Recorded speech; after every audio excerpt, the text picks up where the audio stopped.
When I felt his hands pressing into my shoulders, I didn't flinch. Not at first. I told myself it was innocent, that he was just trying to help, that he saw me as family. I told myself a lot of things in that moment. That it was just a massage, that he didn't know what he was doing. That I didn't either.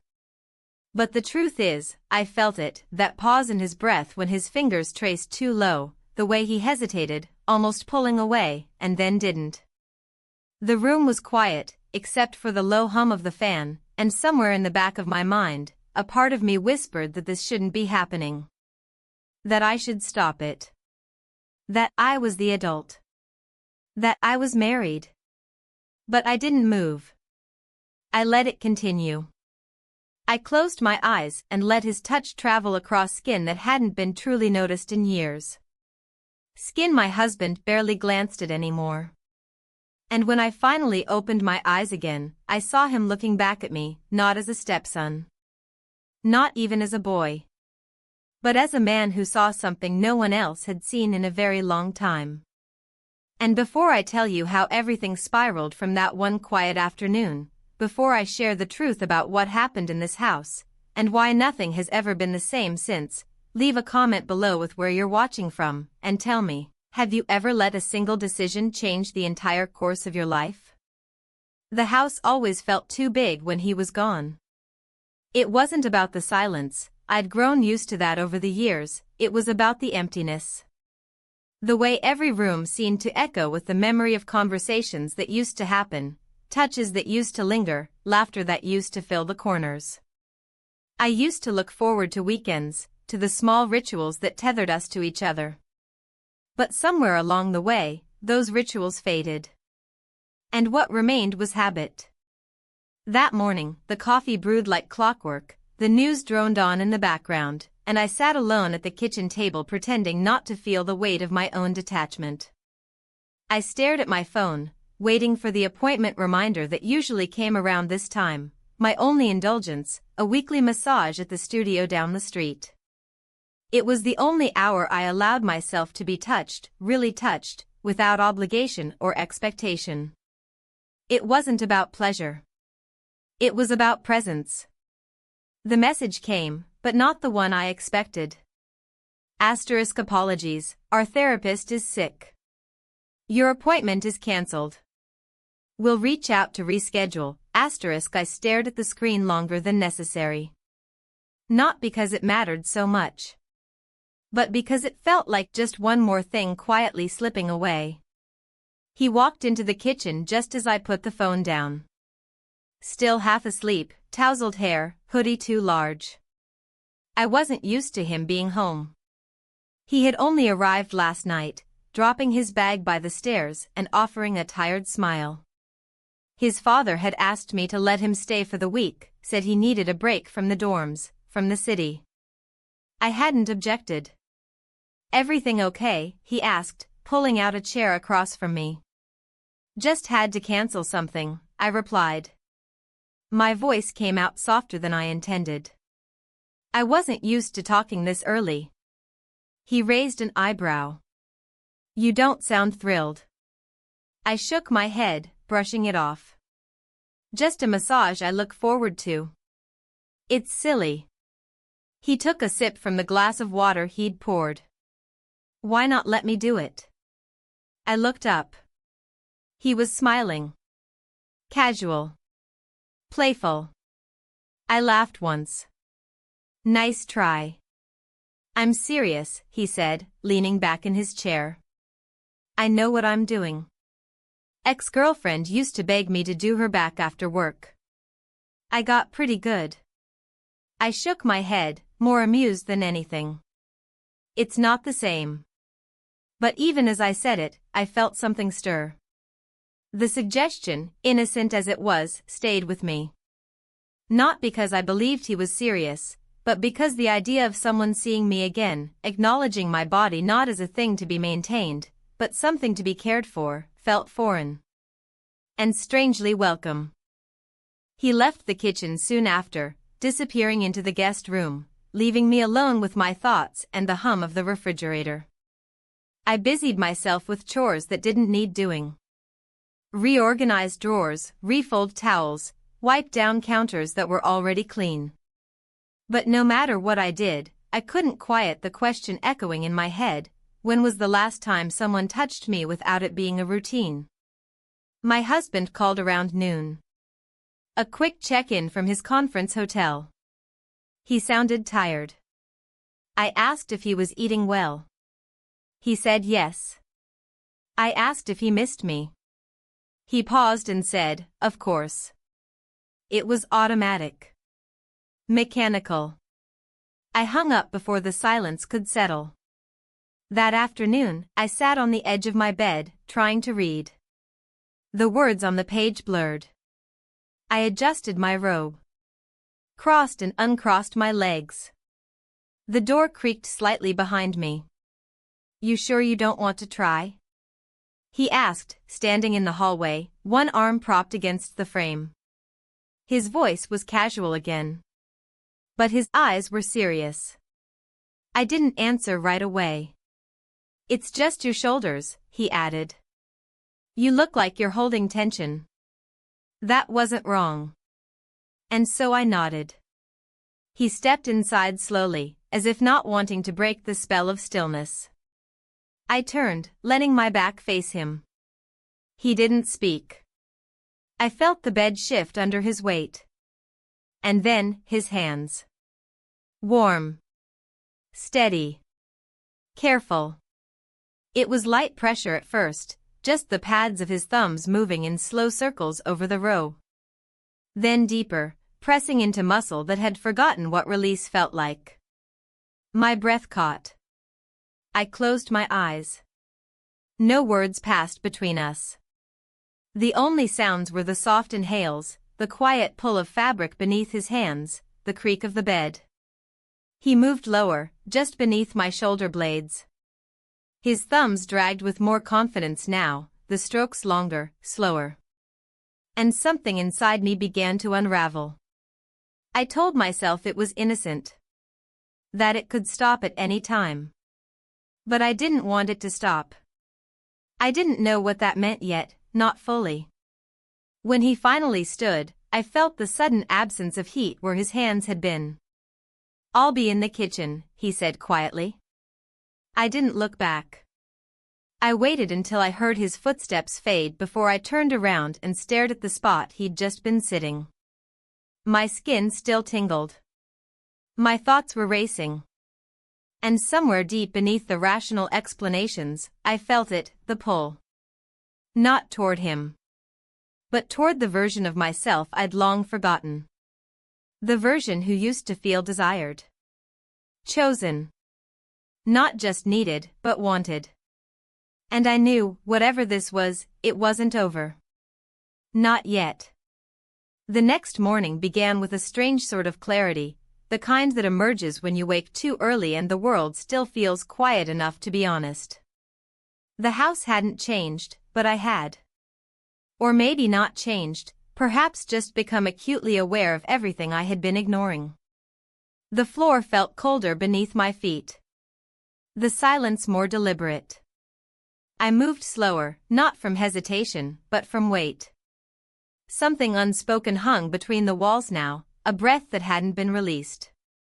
I stood by the kitchen counter, pouring hot water into my mug, watching the steam curl upward like something trying to escape. The kettle hissed its final note and clicked off. Behind me, I heard his footsteps, soft but purposeful, like someone who wasn't sure if he was welcome but walked in anyway. I didn't turn. I stirred the tea, letting the spoon clink once, then twice. He said nothing, and I was grateful. Words felt dangerous now. Too fragile. Too sharp. He moved past me, brushing just close enough for his sleeve to graze my arm. I felt it more than I should have. The brief contact jolted me like a warning, or maybe a reminder, that yesterday hadn't been imagined. It had happened. His hands had been on me. My body had responded. I had allowed it. I took my mug and walked to the living room, settling into the far corner of the couch. The television was on but muted. A cooking show flickered across the screen, bright and cheerful and entirely disconnected from anything real. I wrapped the throw blanket around my legs and pretended to watch. But I felt him, not just in the room, but in the way my mind refused to let go of the way he'd looked at me. Not with confusion or apology, but with clarity. He came in moments later, settling into the opposite side of the couch. A deliberate distance.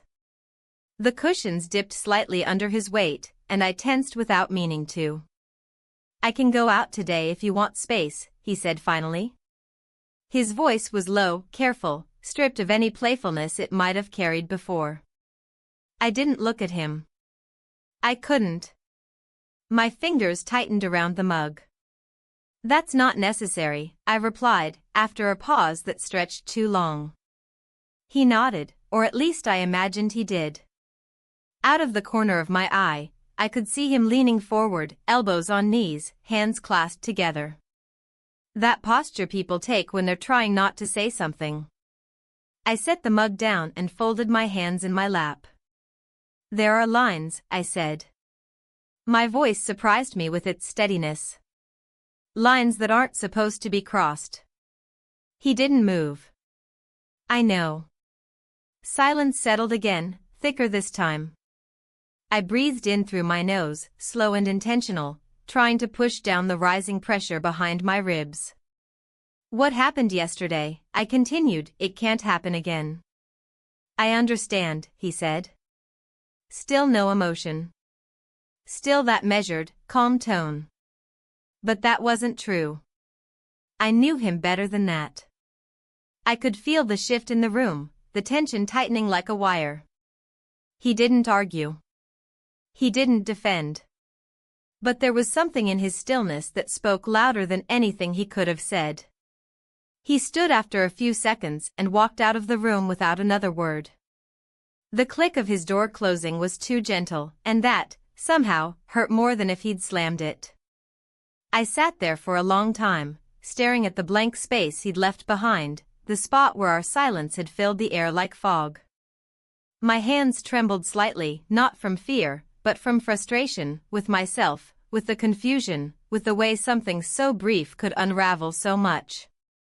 Later that afternoon, I forced myself into motion. I needed structure.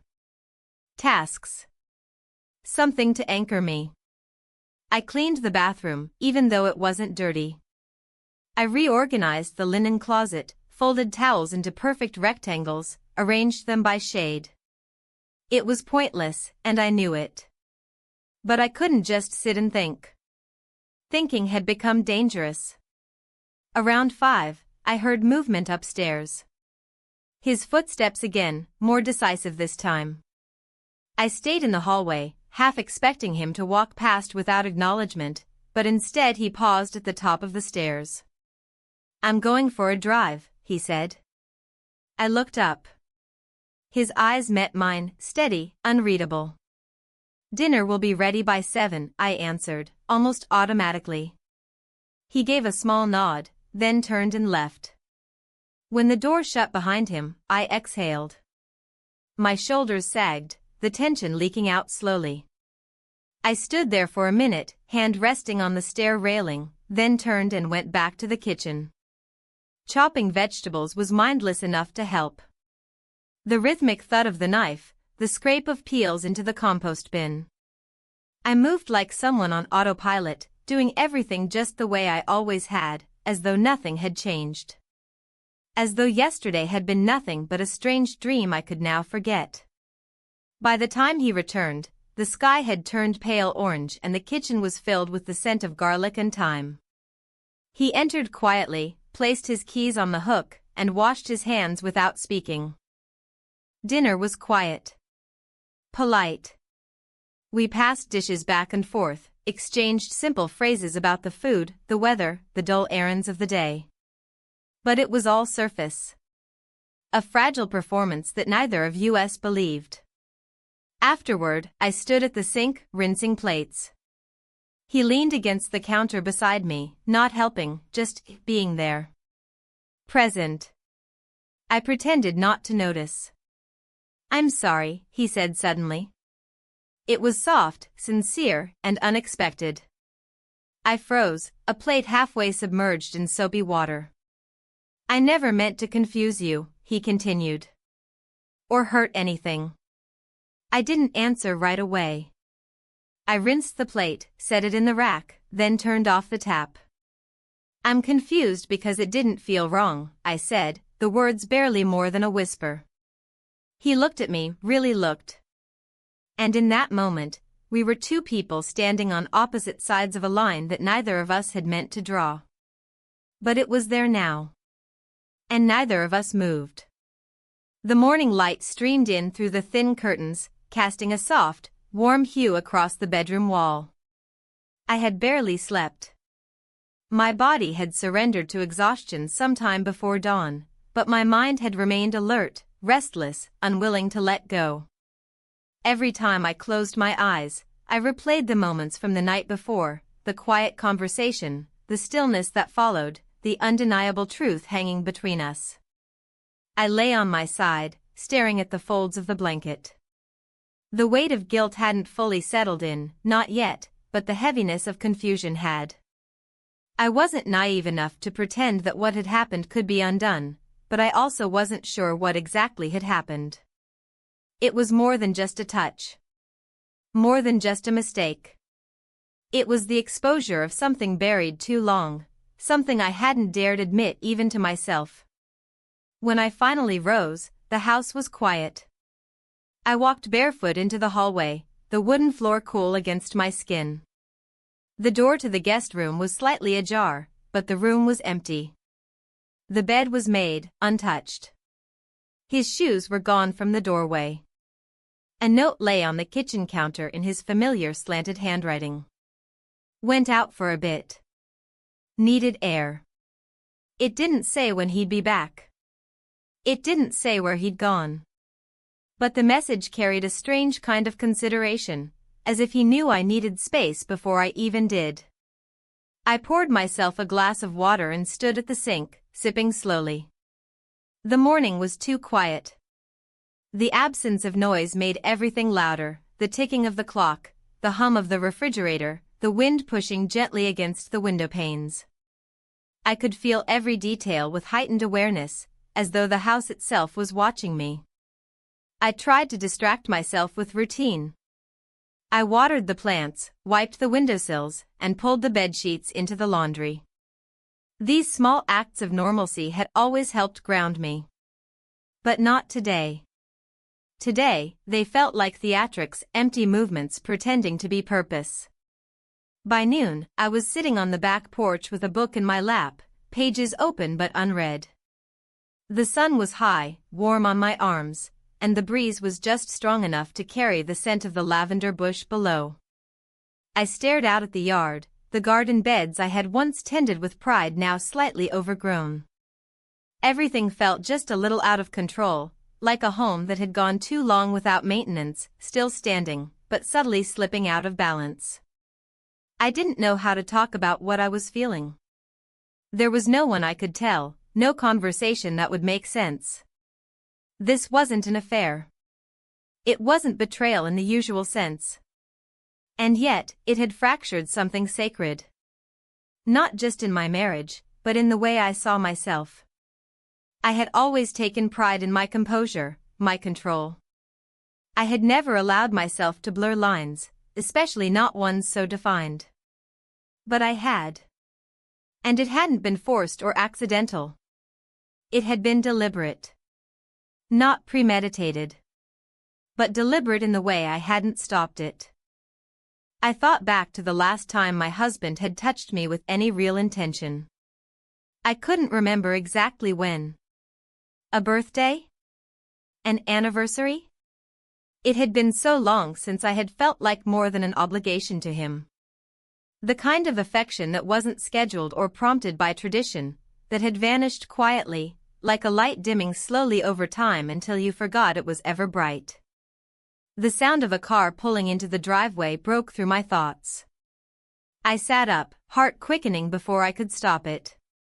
I heard the car door open, then close. Footsteps approached the porch. He came around the corner, hands in his jacket pockets, expression unreadable. He looked tired but not conflicted. As though he'd spent the morning walking off something heavy. "Mind if I sit?" he asked. I nodded, and he lowered himself onto the step beside me. We sat in silence for several minutes, listening to the wind rustle through the trees, the occasional chirp of a bird in the distance. He didn't look at me when he spoke. I needed to clear my head. I didn't reply. There was nothing to say that wouldn't open a door neither of us was ready to walk through. "I don't want things to be weird," he continued. "I know that sounds stupid, but..." His voice trailed off. I let the quiet hang for a while before responding. "It's already weird," I said, my tone softer than I'd expected. He gave a small, humorless laugh. "Yeah. I guess it is." More silence. This one longer. Deeper. "But I don't regret being honest," he added after a pause. "Not about how I see you. Not about what I felt." I turned to him, surprised by the frankness. There was no guilt in his voice. Only clarity. He wasn't trying to convince me of anything. He wasn't pushing. Just stating truth.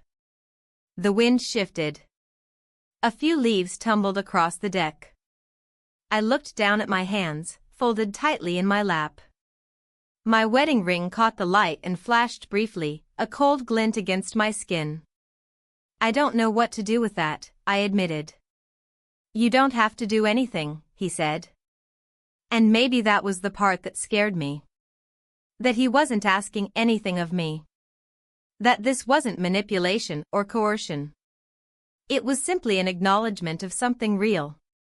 Something neither of us had planned for. Eventually, he stood. "I'm going to make some lunch. You want anything?" I shook my head. "Not hungry."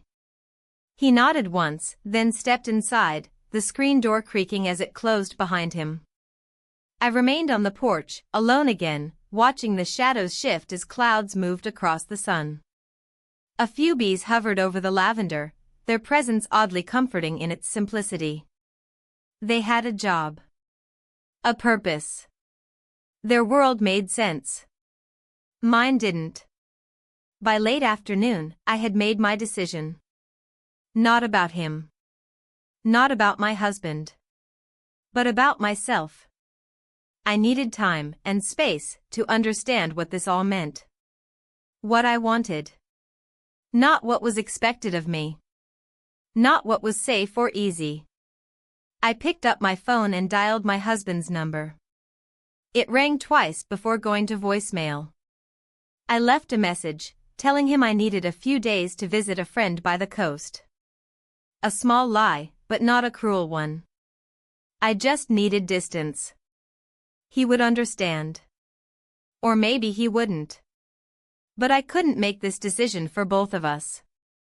Inside, I packed a small bag. Nothing dramatic, just enough for a long weekend. Clothes, a book, a journal I hadn't written in for years. When I came downstairs, he was sitting at the kitchen table, finishing a sandwich. "I'm leaving for a few days," I said simply. He looked up, chewing slowly, then nodded. He didn't ask why. He didn't try to stop me. I walked past him, through the hallway, out the door, and into the fading daylight. The air felt different outside. Lighter. Sharper. Like maybe, just maybe, I had taken my first real breath in years. The ocean was louder than I remembered. Each wave that crashed against the shore seemed to echo something internal, something I couldn't name. I sat on a weathered bench near the edge of the dunes, the hem of my dress fluttering slightly with the salt-heavy breeze. I had arrived just after sunset, the sky painted in shades of coral and lavender, and the motel I'd checked into was modest, clean, quiet, anonymous. I didn't come here to think, not exactly. I came to breathe. To put miles between myself and the house, between myself and the silence that had grown so thick inside it. I hadn't heard back from my husband. Not yet. I wasn't sure if I wanted to. My message hadn't been dramatic, just honest enough to sound believable. I was visiting a friend. I needed space. It wasn't entirely false. The friend, in this case, was solitude, the only presence I could trust right now. The bench beneath me creaked as I shifted. The air was damp, the kind that clung to your skin and made everything feel a little heavier. I watched a couple walk past along the shore, arms linked, shoes in hand. Their laughter carried faintly over the water, light and effortless. I envied their ease. I wondered if they ever questioned their choices. If they ever woke up unsure of the person sleeping next to them. Or of themselves. The truth was, I hadn't come to any conclusions.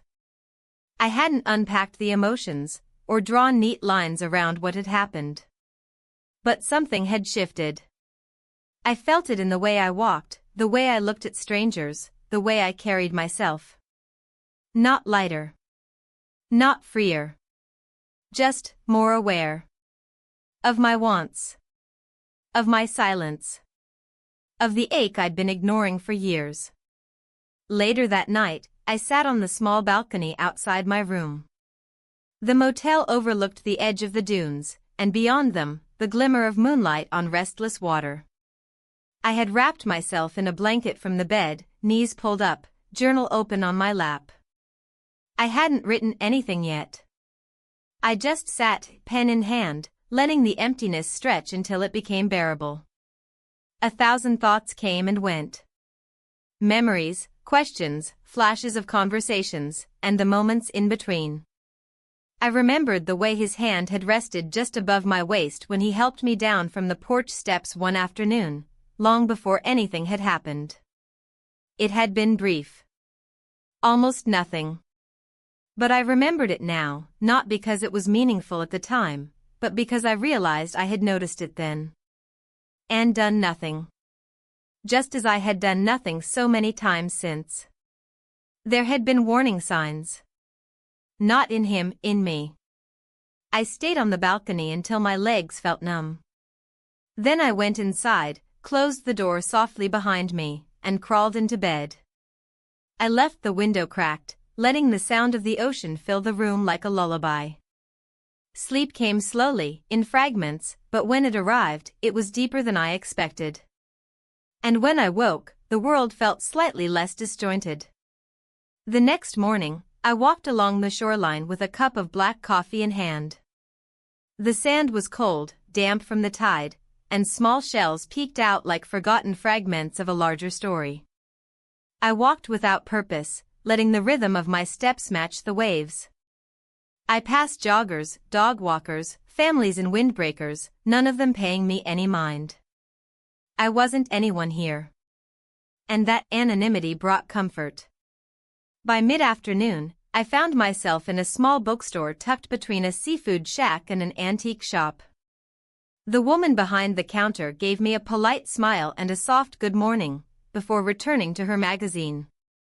I wandered the aisles, fingers trailing along spines, drawn to titles that promised clarity, healing, or simply escape. I picked up a memoir, one that spoke of quiet revolutions and personal reckoning. I didn't read the back. I just held it in my hands, then brought it to the counter. I spent the rest of the day tucked in a corner booth of a cafe, reading slowly, letting each chapter sink into the spaces inside me I hadn't yet filled. It wasn't profound, not exactly. But it reminded me that other people made choices too, difficult ones. Imperfect ones. That the path forward didn't have to be clean or clear to be honest. That evening, back at the motel, my phone vibrated on the nightstand. A text message. From him. Asterisk just checking in. Hope you're okay, asterisk. I stared at the screen for a long time before responding. Asterisk I'm fine. Just needed quiet, asterisk. He didn't reply right away, and I didn't wait for one. I placed the phone face down and turned away. But the message lingered. It wasn't pressure. It wasn't guilt. It was care, subtle, maybe even unnecessary, but real. That night, as I sat again on the balcony, wrapped in the same blanket, I thought not of what had happened, but of what hadn't. Of all the moments we could have crossed the line and didn't. The restraint, the hesitation, the pauses. It wasn't innocence, but it wasn't recklessness either. It was something in between. Something that complicated every decision I had ever thought was simple. I didn't know what I was going to do. I hadn't decided anything. But I knew I couldn't return to the way things were. Not with my husband. Not with myself. Something had been unearthed. Not because of someone else, but because I had stopped running from the fact that I was lonely. That I had been lonely for a long time. That I had filled that silence with tasks and kindness and compromise, but never with truth. And the truth was this: I had felt invisible. And now, I didn't. It didn't make what happened right. It didn't make it wrong. It just made it real. The ocean thundered in the background, tireless and unapologetic. And I sat with that sound, letting it remind me that some forces in life, like desire, like honesty, don't ask for permission. They just arrive. By the time I returned home, the light had shifted. The air was warmer, the trees fuller, as if the world had carried on without me, and it had. I drove the familiar roads with a strange sense of detachment, like a ghost retracing the outline of a life she once inhabited. I didn't expect anyone to be waiting, and I was right. The driveway was empty. The house quiet. I stepped inside slowly, carrying only a small overnight bag and the book I had finished at the cafe. The same silence I had left behind greeted me again, but this time it didn't feel quite so heavy. I paused in the foyer, taking in the scent of lemon polish and faint cologne, probably. My husband must have returned at some point while I was gone. But he wasn't here now. I moved through the rooms, touching surfaces like I needed to confirm they were real. The kitchen was spotless, the counters cleared. A single glass sat upside down on a dish towel. Upstairs, the guest room door was closed. I didn't open it. In my own bedroom, I dropped the bag near the foot of the bed and sat down. The mattress gave beneath me with a familiar groan. I ran a hand across the duvet, remembering the last night I had slept in it, and how I had stared at the ceiling long after the house went dark. Everything had felt unsteady then. Now, it felt paused. Not resolved, but not unraveling either. I changed into something soft and neutral, a sweater, loose cotton pants, and headed downstairs again. I needed something normal. Tea, maybe. A task. In the kitchen, I filled the kettle and turned it on, then leaned against the counter and stared out the window above the sink. The backyard looked untouched. The patio chairs were still facing slightly away from each other, like two people who had tried to talk and failed. I watched a leaf tumble across the lawn, carried by nothing in particular. Just motion for motion's sake. When the kettle clicked off, I poured the water and let the tea steep, the bag dancing lazily before settling into place. I brought the mug to the living room and sat on the couch, tucking my legs beneath me. The cushions had a slight indentation. Someone had been here. Him, maybe. Or perhaps it was just my own weight returning to where it had always been. I took a sip and winced at the heat. Then I heard the door open. He stepped in quietly, as if trying not to disturb the stillness. He wasn't surprised to see me, though I could tell he hadn't been sure I'd be back today. He nodded once, a small gesture, then set his keys in the dish by the door. We didn't speak at first. I watched him remove his jacket and hang it, his movements slow and deliberate. He looked tired, but not from lack of sleep, from waiting, perhaps. or holding back. He walked into the kitchen and poured himself a glass of water, then leaned against the counter, mirroring me from days before. The symmetry wasn't lost on either of us. "I didn't know if you were coming back today," he said finally. I nodded. I wasn't sure either. It wasn't meant to hurt. It was just the truth. He accepted it with a slight shift of his shoulders. We stood there in silence again, the kind that had stopped being awkward and started to feel like a language of its own. Later, he helped me bring in groceries from the car. I had stopped on the way back, picking up basics, fruit, bread, milk, as if acting like everything was normal would somehow ease the return. He carried the heavier bags without comment, placing them gently on the counter before stepping back. As I unpacked, I felt his presence behind me. Not intrusive, just there. Like he was waiting for something I hadn't yet decided to give. I turned toward him. "Are you staying long?" He looked at me carefully, weighing the intention behind the question. Then, "Not if you don't want me to." That wasn't what I had expected. I had thought he might deflect, or joke. But there was no pretense in his answer. Just openness. "I haven't decided," I said, and I meant it. He nodded once, then stepped away. The rest of the afternoon passed without incident. He stayed upstairs, door open, music playing low. I moved from room to room, doing small things, laundry, rearranging books, wiping down surfaces that didn't need cleaning. It wasn't avoidance. It was rhythm. Around 6, I started preparing dinner. Nothing elaborate, just roasted vegetables, rice, grilled chicken. Familiar things. Halfway through chopping carrots, I heard him enter the kitchen behind me. "Need help?" I shook my head. "It's under control."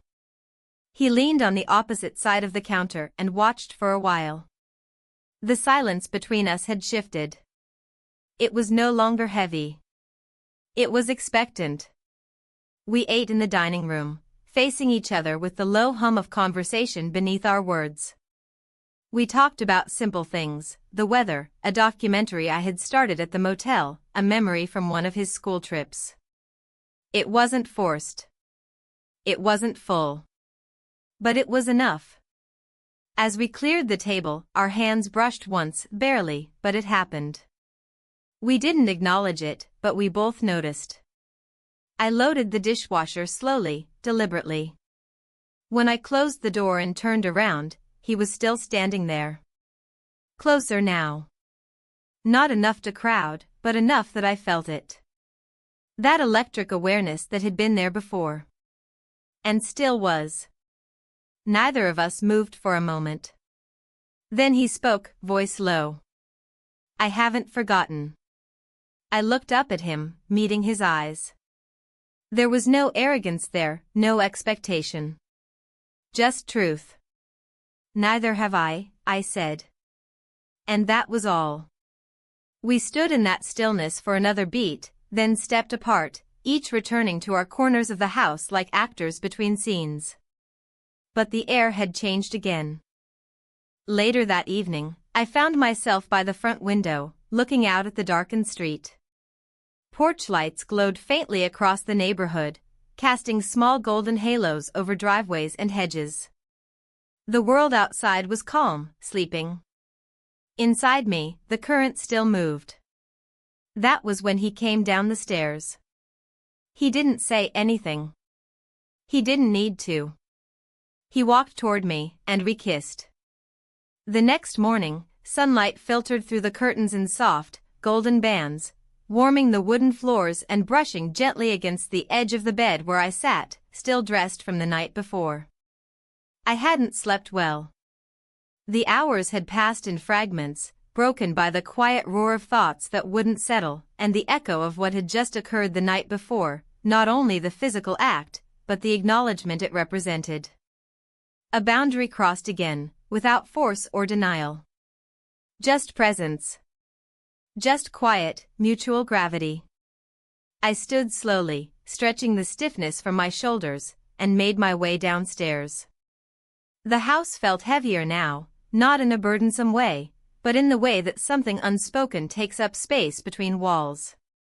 I moved quietly, out of habit, not wanting to disturb him, wherever he might be in the house. A strange reversal had taken place. This was my home, yet I felt like the one tiptoeing. In the kitchen, I filled the kettle, waited for it to boil, and stared at the slowly curling steam rising from the spout. Everything felt slower, like the air had thickened just slightly overnight. The kettle clicked off, breaking the silence, and I poured the water over the tea bag, watching the color bloom and spread into the water like ink from a secret finally written. I stood at the sink and looked out the window. The garden was waking up again, yellow blooms dotting the bushes like punctuation marks. The same yard, the same trees, but it all looked slightly altered now. Or maybe it was me. I was seeing it through eyes that had admitted something I could no longer tuck away as momentary weakness or curiosity. The truth had shape now. And wait. Behind me, I heard his steps. Slow, almost hesitant. I didn't turn, not right away. He moved to the opposite side of the kitchen and leaned on the counter, mirroring the morning before. I heard the tap run, a glass fill with water, and the clink of it being set down. We existed in parallel for a few minutes, both immersed in the mundane, like the ordinariness of our movements could somehow soften the intensity that now rested beneath the surface. When I finally turned to look at him, his eyes met mine with that same steady calm, not unreadable, but measured. It was not a question, not a demand. It was recognition. I set my tea down and took a breath, steadying myself not against him, but against the swirl of what I still hadn't sorted through. I think I need to get out of the house today, I said quietly. He nodded, and after a moment added, "Do you want company?" I hesitated, not because I didn't, but because I wasn't sure if I should. Still, I said yes. Not because it was easier, but because the idea of pretending everything had reset somehow felt more dishonest than confronting it head-on. We left shortly after, each of us dressed simply, without comment on where we were going. I drove without direction at first, letting the roads decide. The air outside was cool and clear, and the car filled with the quiet hum of the engine and the occasional rustle of wind through half-open windows. Eventually, I found myself turning toward the lake. It wasn't far, just on the outskirts of town, a place where people walked dogs and children skipped stones, and the world spun in simpler, smaller orbits. When we arrived, we didn't speak.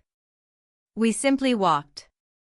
Side by side, not touching, not even looking at each other much, but aware, undeniably aware, of the presence beside us.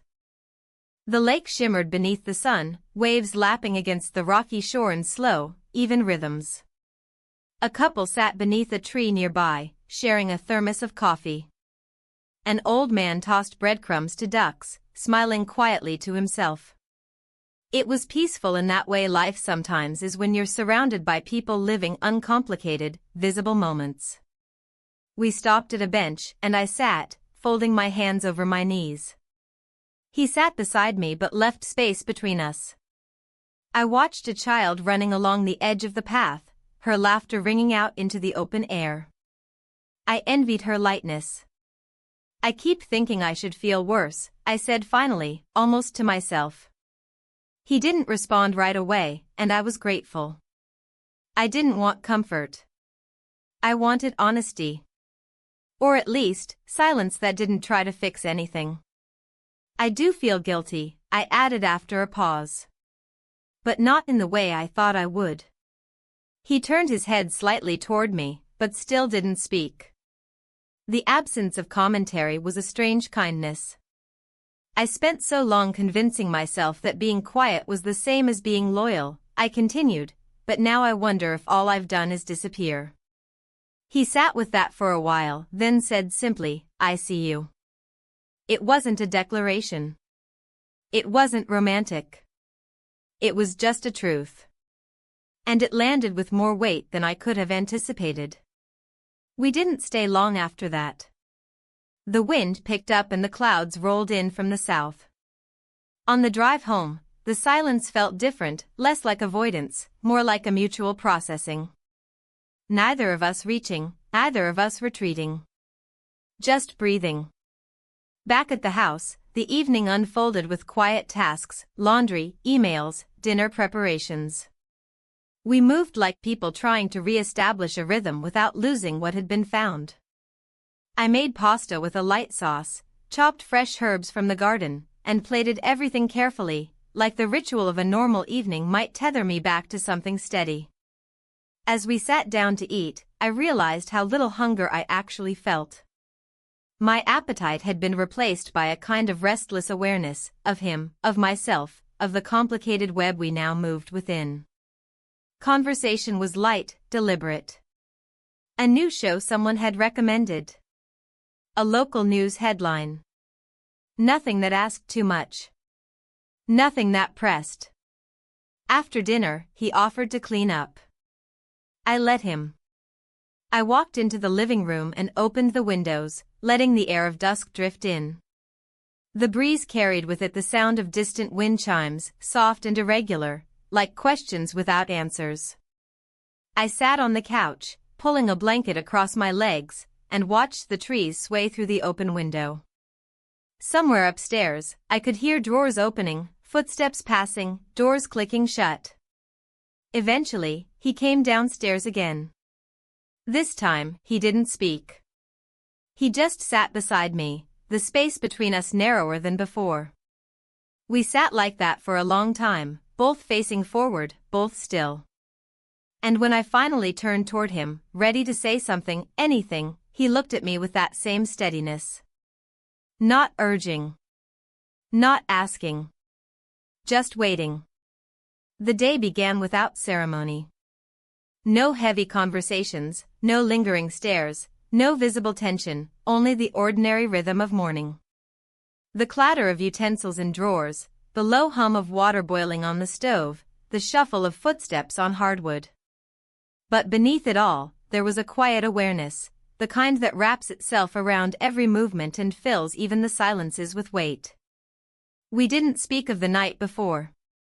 We didn't need to. I moved through the kitchen with measured calm, buttering toast, slicing fruit, setting the table like any other day. He joined me a few minutes later, shirt sleeves rolled up, his hair still damp from a shower. He offered to make coffee, and I let him. There was something soothing about the simplicity of it, two people coexisting in the same space, pretending for a moment that what lay beneath the surface could be left untouched. We sat at the table, eating in silence broken only by the soft clinks of cutlery and the occasional scrape of a plate being adjusted. He asked me if I had any plans for the day. I said I hadn't decided yet. He nodded. It was the kind of exchange that would mean nothing to anyone listening, but to us, it was everything. It meant we were trying. It meant we hadn't turned away. By mid-morning, the sun was warming the back patio, and I stepped outside to water the potted herbs lined along the fence. The rosemary had overgrown again, curling in unruly branches like it didn't care to be trimmed. The basil was beginning to wilt. I ran my fingers gently along the soil, checking for dryness, then moved to the garden hose, adjusting the nozzle until the spray was soft and even. He came outside just as I finished. He didn't speak, only leaned against the doorframe and watched me work. I could feel his gaze, not invasive, just present. I rinsed my hands in the grass and stood upright, brushing the dirt from my palms.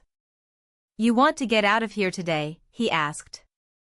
His voice was quiet, almost casual. I looked over at him, the sun catching the edges of his expression. He looked steady, but something in his tone told me this wasn't a spontaneous idea. He'd thought about it. "Where?" I asked.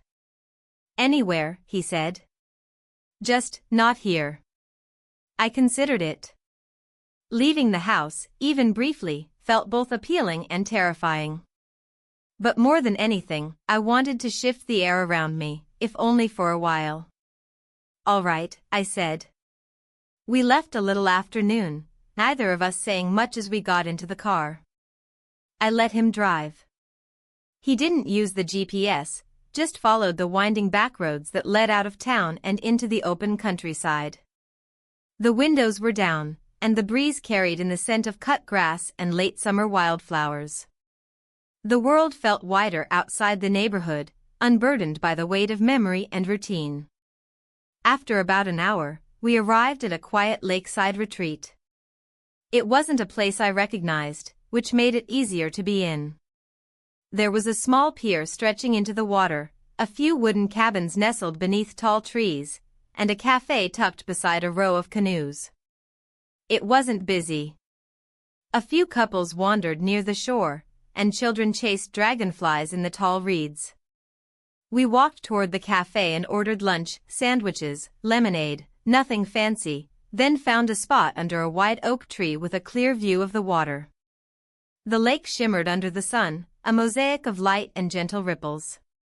Birds skimmed across the surface in arcs, their wings glinting silver against the sky. For a while, we just sat. The quiet was not awkward. It was necessary. After we ate, I leaned back against the tree trunk and closed my eyes, listening to the sounds around me, wind rustling through leaves, water lapping against the dock, distant laughter. It was the first time in weeks I felt something close to peace, not resolution, not clarity, but a stillness inside that didn't demand anything from me. Eventually, I felt movement beside me. He had shifted, resting back against the tree a few feet away, legs stretched out, arms crossed over his chest. We weren't touching, but we weren't far apart either. I opened my eyes and turned my head slightly. He was already looking at me. There were 100 things I could have said. Questions. Apologies. Doubts. But I didn't voice any of them. I just let the moment breathe. He spoke first. "I don't know what happens next." His words were quiet, but they landed with precision. Not heavy, not desperate, just honest. "Neither do I," I replied. The wind shifted. A few leaves tumbled across the ground between us. We watched them dance and settle.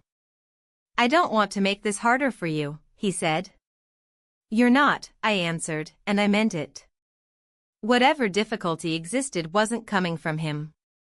It was coming from the space between who I was supposed to be and who I actually was when I stopped pretending. The conversation didn't go further. It didn't need to. The silence that followed was more revealing than anything words could offer. We stayed by the lake until the shadows stretched long and the light began to soften into evening. As we walked back toward the car, the air cooler now, I felt something in me loosen, not a release, not forgiveness, but an easing of the knot that had tightened over the last few days. The drive home was quiet. A different kind of quiet than before. One that didn't ache. One that allowed for space. Back at the house, the sun had dipped behind the trees, and a pale blue dusk settled over the neighborhood. I unlocked the front door, stepped inside, and immediately felt the shift. The same walls.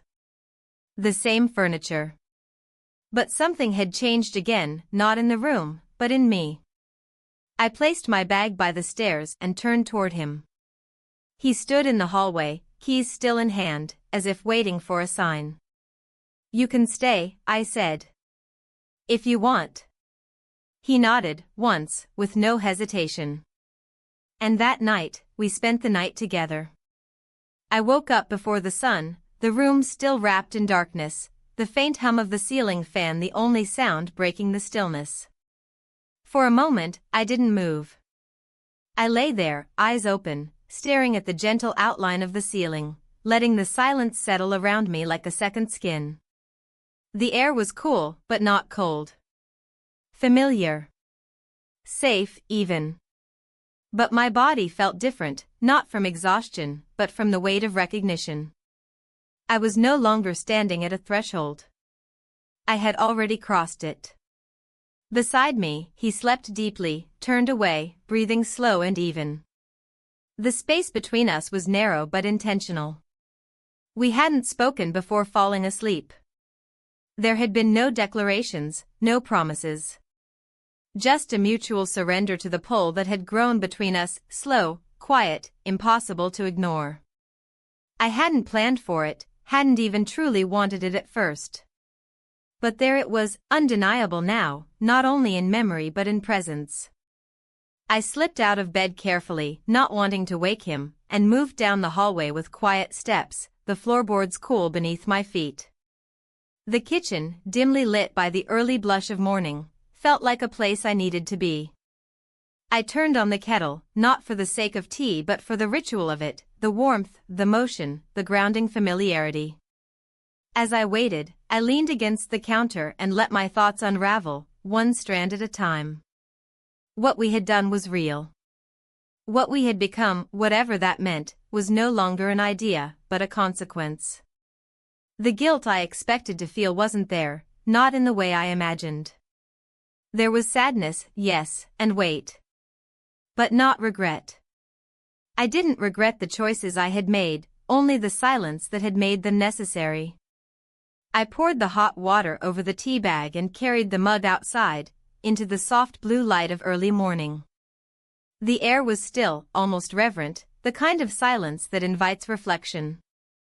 I sat on the back steps, pulled the blanket tighter around my shoulders, and stared out over the lawn.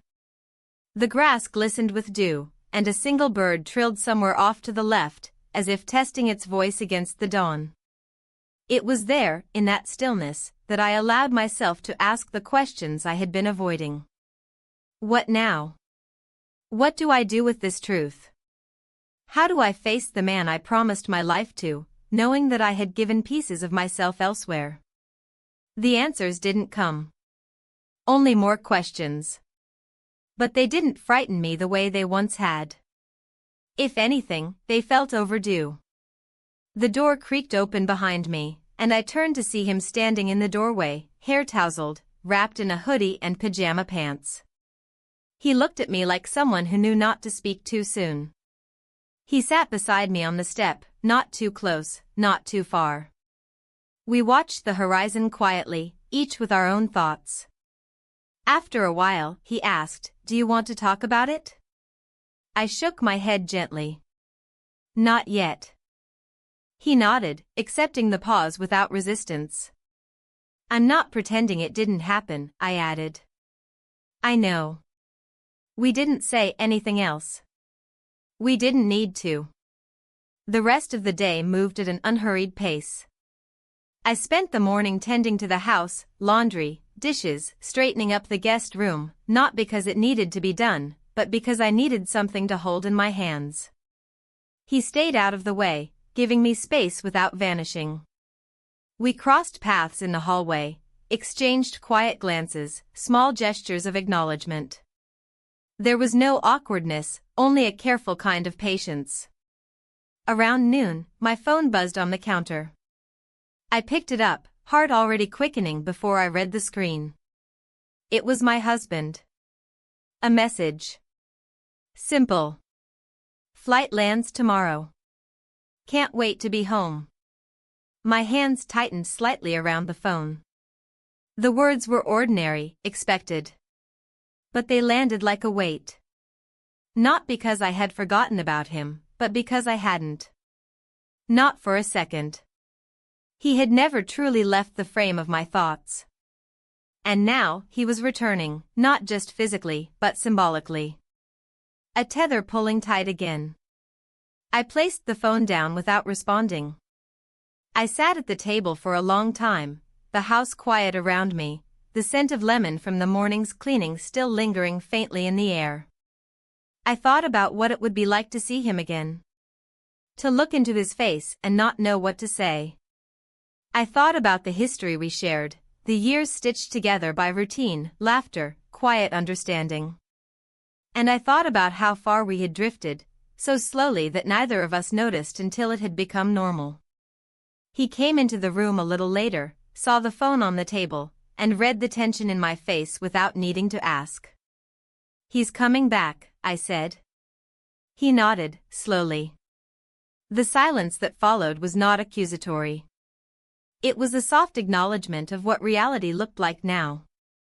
"I don't know what I'm going to say to him," I admitted. "You don't have to know yet." I looked at him, surprised by the gentleness in his voice, the absence of expectation. "What do you think I should do?" I asked, not because I wanted guidance, but because I wanted to hear what he believed I deserved. "I think," he said, "you should be honest. Whatever that looks like." Honesty. The very thing I had tiptoed around for so long.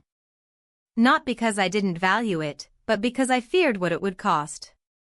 That night, we ate dinner together without ceremony. Stir-fry. Rice. Leftovers. No wine. No music. Just two people sharing food before a shift neither of them could name. Afterward, I washed the dishes while he dried. Our hands moved in practiced rhythm, and for a moment, it felt like something familiar. But it wasn't the same. Nothing was. Later, as the house settled into darkness, we sat in the living room, side by side. The windows were open, and the breeze stirred the curtains just enough to remind me that time was still passing. He turned to me, his eyes searching mine, but he didn't speak. I took a breath and whispered, "Thank you for not asking more of me." "I wouldn't," he said simply. We sat for a while longer, until the quiet stretched long enough to feel like closure. When he finally stood, he didn't ask to stay. He didn't linger. He went upstairs to the guest room, closed the door softly behind him. And I remained in the living room, alone again. Not abandoned. Not regretful. Just quiet. Waiting for morning. Waiting for what came next. I woke before the alarm. The room was still shrouded in the pale blue-gray of early morning, and the sky beyond the windows hadn't yet decided whether it would be clear or overcast. I lay in bed for a while, staring at the ceiling, listening to the faint creaks of the house as it began to stir around me. The day had arrived. The one I'd been anticipating with both unease and inevitability. Today, my husband was coming home. I pulled the covers off and sat on the edge of the bed, feeling the weight of the moment settle into my shoulders.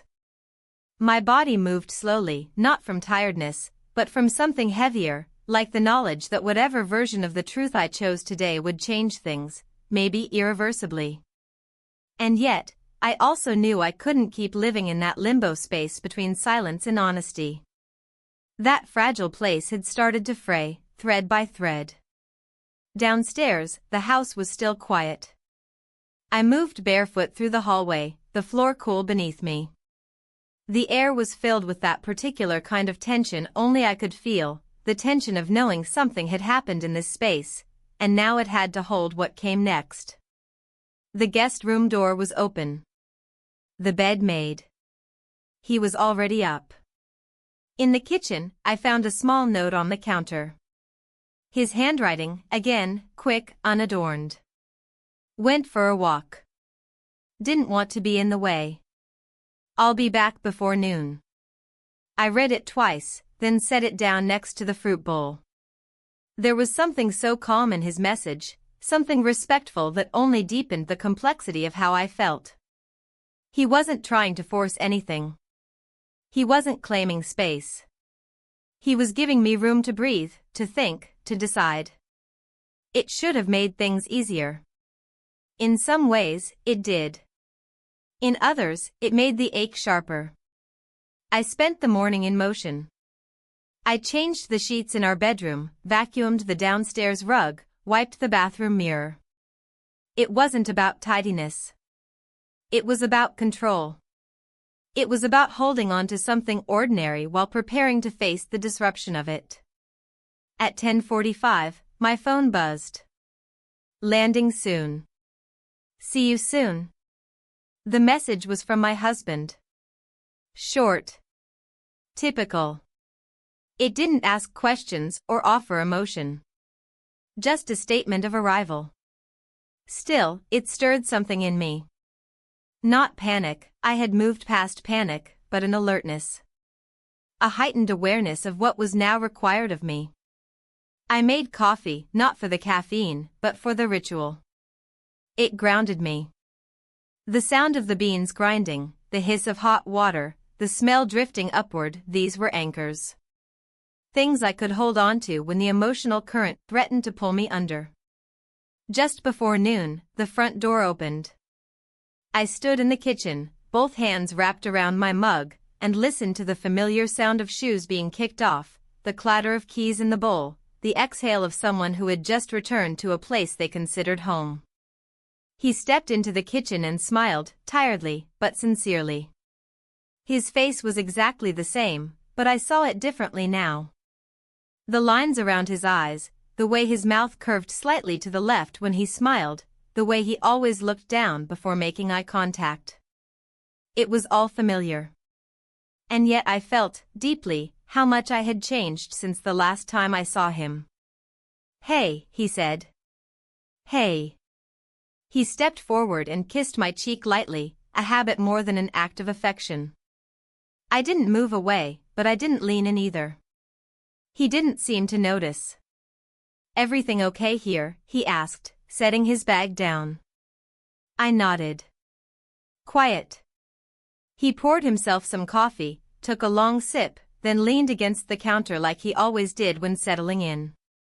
The small talk began, questions about the flight, about the hotel, about the presentation he'd given.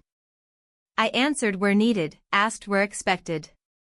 It was a dance we knew well. But beneath every word was the quiet knowledge that I was no longer dancing freely. I was measuring each step. Watching my own footing. He didn't notice. Or maybe he did and chose not to say anything.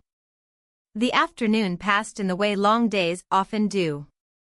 Slowly. Politely. Without confrontation. He unpacked, checked his emails, called his office. I stayed in the kitchen, half busy with meal prep, half lost in thought. And all the while, the unspoken grew larger. By evening, I knew I couldn't keep it to myself. The truth, or some version of it, had to come forward.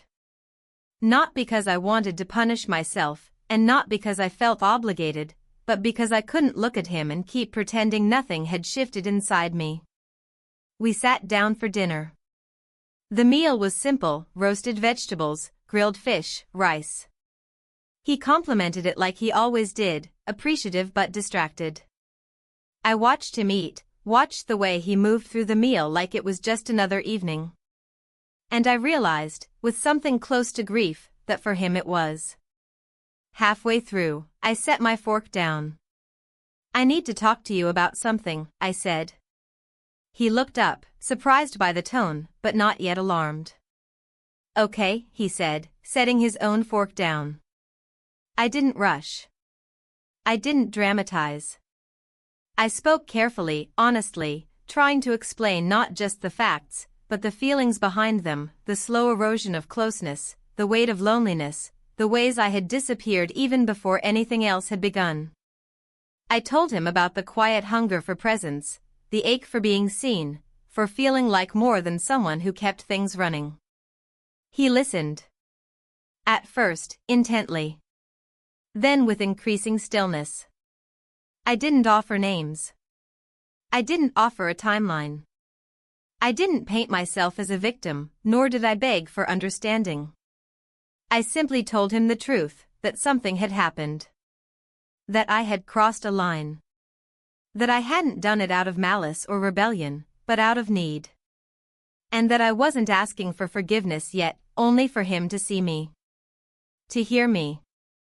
When I finished, the silence stretched.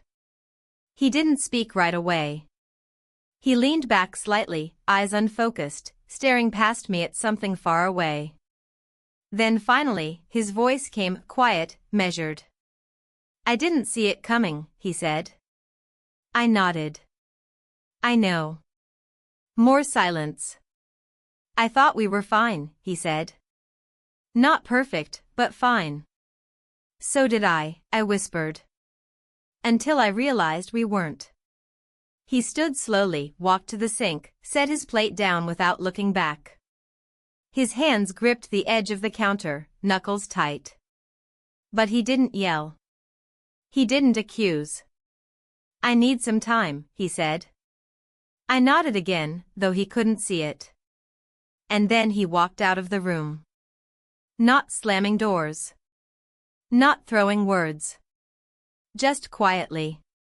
Like something had ended. Or maybe, just maybe, like something honest had finally begun. The next morning arrived slowly, as if the sun hesitated behind the clouds, unsure whether to rise at all. I lay in bed long after waking, listening to the muffled rhythm of the house, each sound carrying more meaning than usual. A door closing somewhere upstairs. The faint hum of the refrigerator cycling on. The occasional creak of wood settling under the weight of stillness. It was quiet, but not peaceful. It was the kind of quiet that comes after something has shifted, after truth has landed and rearranged the furniture of a shared life. I sat up eventually, planting my feet on the floor, the cool air brushing against my skin. The room felt both too large and too small, filled with the presence of someone who was physically close but emotionally unreachable. I dressed in silence, pulling on a sweater and worn jeans, tying my hair back like I used to when the day required emotional armor. There was no need to hurry. No one was expecting anything from me today. Downstairs, the kitchen was empty. The smell of coffee lingered, but the pot had long gone cold. I poured myself a glass of water instead, sipping slowly as I stood at the sink, staring through the window at the backyard. It was early enough that the grass still held the faint shimmer of dew, and the trees swayed lazily in the wind. I watched as a bird dipped onto the fence post, lingered, then darted off again. Even nature seemed uncertain. The living room was untouched from the night before. 2 plates still sat in the sink. The chairs remained pulled slightly away from the table, frozen in a moment of departure. I thought about cleaning, about resetting the space to something neutral, but it felt dishonest. There was no point in pretending this was just another day. It wasn't. It was the beginning of whatever came next, and that didn't deserve to be covered in polish and routine. I moved through the house with deliberate slowness, not avoiding him, but not seeking him either. I wasn't sure what I would find: anger, silence, avoidance, and part of me wasn't ready to know. But I passed the guest room on my way to the stairs, and the door was closed. A subtle sign that he was still inside, still processing, still deciding.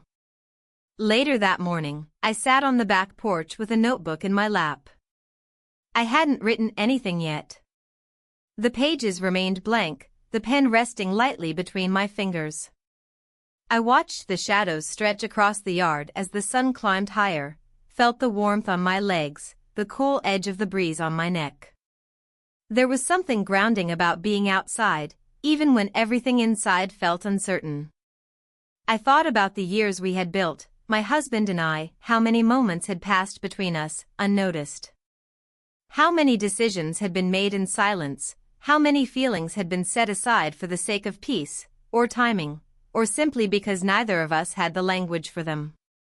I thought about the comfort we'd once had, the quiet partnership that had slowly dulled into something polite and functional. I didn't blame him. Not entirely. But I didn't absolve myself either. We had both contributed to the distance. I heard the porch door open behind me, the familiar creak of hinges we never bothered to oil. I didn't turn immediately. He stood there for a moment, then stepped out and sat on the opposite bench. A generous space between us. Still no words. Just the two of us in the same air, under the same quiet. Time passed like that. Me with my notebook, him with a mug of something I couldn't see. We didn't try to fill the silence. We let it live. Eventually, he spoke. His voice was calm, but worn. I'm not going to ask for explanations. I looked over, meeting his eyes for the first time in what felt like forever. They were tired, but not hard. I don't have any that would make it better, I said. He nodded. I know. We sat with that. Just the truth of it, nothing more. I'm not leaving, he added, after a long pause. At least not today. But I don't know what this means yet. I don't either, I replied. He looked down at his hands, turning the mug slowly between them. I want to understand. I need time. I'm not asking you to forgive me, I said gently. Not now. Maybe not ever. I'm not ready to decide anything, he said. And in that moment, I felt something inside me settle. Not because we had solved anything. We hadn't. But because we had finally spoken as people instead of roles. Not husband and wife. Not betrayer and betrayed. Just two people standing in the wreckage of what they'd built, acknowledging that it had cracked. And maybe, just maybe, there was something worth salvaging. The rest of the day passed in fragments. He stayed in the office most of the afternoon. I spent mine cleaning the garden beds, pulling weeds, trimming back the overgrowth that had crept in during weeks of neglect. It was a kind of therapy, putting my hands in the soil, feeling the resistance of roots giving way, the satisfaction of clearing space. I didn't see him again until evening. We crossed paths in the hallway once, a quiet nod, a slight lift of the eyes, and then passed by. No more, no less. As the sun dipped low, casting amber light across the hardwood floors, I sat on the living room couch and stared at the photo on the wall.